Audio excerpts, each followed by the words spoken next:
Picture this. Everything you have is in a suitcase. Your home, your investments, and your business interests, it's all inside a suitcase. And in life, husband and wife will carry this suitcase together, hand in hand. And at any point in time, either or both of them can put the suitcase down, open it up, take things out, buy, sell, trade, whatever's inside that suitcase. However, when one of the spouses passes away, the suitcase keeps living. And that surviving spouse can keep moving through life, opening up the suitcase, buy, sell, trade. However, when the surviving spouse passes away, the government takes that suitcase and they turn it upside down, open it up, and dump everything out of it into this box that has the word estate written on the side. So now your home, your investments, your business interests are all inside this estate box. And let's just assume that this estate is worth about $1 million. Like when you add up real estate and investments and other interests, it's not hard to get to $1 million these days. Well, the first people to come along is the government. And they say, thank you very much. We really appreciate you dying, and we're here for our piece. And generally, depending on which jurisdiction you are in, the estate tax the government charges can be somewhere around 1% of the value of the assets in that estate. Well, 1% on $1 million works out to about $10,000 of just because money, just because you died. Next in line is our friend the lawyer. And lawyers will have to charge a fee for the work they do to take your estate through probate. And on average, lawyers will charge up to 5% of the value of the assets in your estate. So on $1 million, 5% works out to $50,000 of just because money. And then right behind the lawyer is your executor. Your executor's job is to met out the instructions in your will to fulfill exactly what your wishes are. And for their services, the executor on average will charge about 5% again of the value of all your assets in your estate. It's about another $50,000 of just because money. And when you add all this up, it works out to about 11% of the value of everything in your estate. About $110,000 on $1 million of value. That's a lot of money of just because money. And then there's the taxes that go on top of that. So when you die, you are deemed to have disposed of all of your assets on the date of death. So if your investments have gone up or your real estate has gone up, there's a capital gain on that asset. The government's going to want the capital gains tax on that as well. And additionally, if you own assets in other jurisdictions, like you have a vacation home in another state, well, you can have what's called ancillary probate. And that's where you pay probate twice in the other estate just to free up those assets. And this takes time. On average, it takes about 6 months to a year to go through the probate process. It's not a short period of time. And during that time, your family, who may be dependent on those assets or looking forward to it, are living in a situation of frustration. And quite frankly, what happens in most cases is the executor is oftentimes the favorite son or daughter of the parents. And so the executor, they go to the trusted lawyer who the parents did the will with, and the lawyer says, don't worry, we'll take care of everything. You grieve, you go be with your family, go bury mom and dad. We'll take care of everything from here. Just sign here, sign here, sign here, and sign this other place.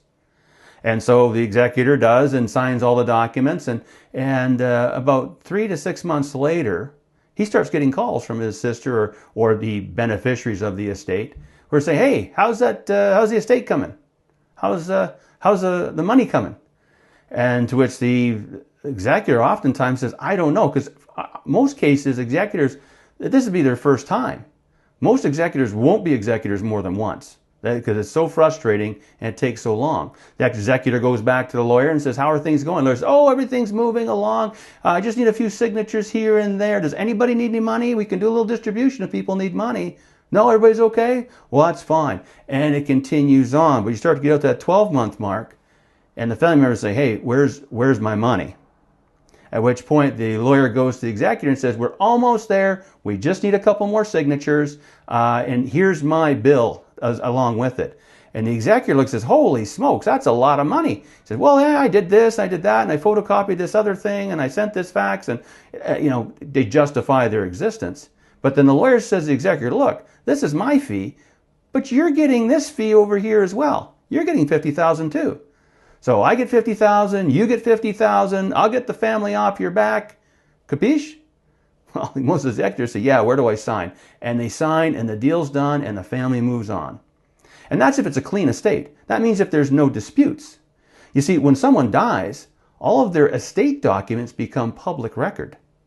So the will, all the financials, all this other data is available for perusal by anyone, quite frankly. You can have disparate family members. You can have disenfranchised family, disinherited family, disappointed family members. More than that, you can have people who aren't family members getting hold of your data. Everybody from reporters to distant friends to scam artists. In fact, that's quite a business where scam artists will look into the estate documents and they'll say to the inheritors, oh, I see you're getting this. Can you make me a loan? Can you help me with a business interest? It's a lot of data that gets put out there into the public.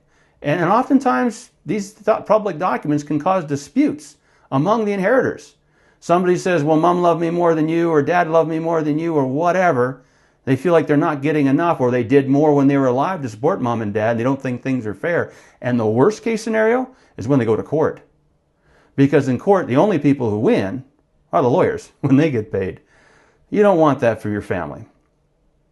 So picture this. Picture that same suitcase with your home and your investments and your business interests is inside a bigger suitcase that has the word trust written on the side. And in life, husband and wife are both carrying that big suitcase with the word trust written on the side. At any point in time, either of them can put that suitcase down, open it up, buy, sell, trade, free access to all the assets in there. However, one of those spouses is going to die first. And when they die, nothing happens to the suitcase. Surviving spouse keeps carrying that big suitcase with the word trust written on the side. However, when the surviving spouse dies, the suitcase keeps living. And in fact, if you want, it can live forever. It now becomes the charge or the responsibility of what's called a trustee, a successor trustee. And this is a person who grabs hold of that suitcase and everything in it, including all the investments, all the instructions, they're all private and confidential. Nobody's allowed to see it. In fact, there's a document inside that looks very much like a will, but nobody gets to see it. And now the successor trustee's responsibility is to map out exactly what's said in the documents inside this confidential trust. And so perhaps let's say a situation where the son gets a chunk of money, a big chunk of money, and the daughter gets a small chunk of money.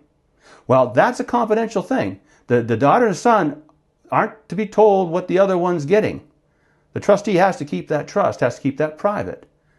Now, the son might get the house and the daughter might get the business, and they can maybe look at that and they can make their own assumptions. But again, these are private transactions, and there might be extra assets that they didn't even know about that mom and dad had.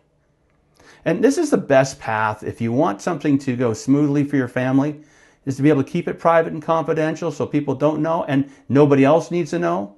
Their spouses, like the children's spouses, don't need to know. Other relatives don't need to know. These are all private, and it protects them and creates an environment where they can have a good relationship, because isn't that what it's all about anyway?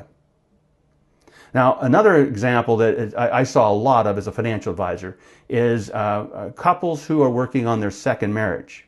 So he may have children from first marriage, she may have children from first marriage, and his will says, when I die, my wife gets my assets.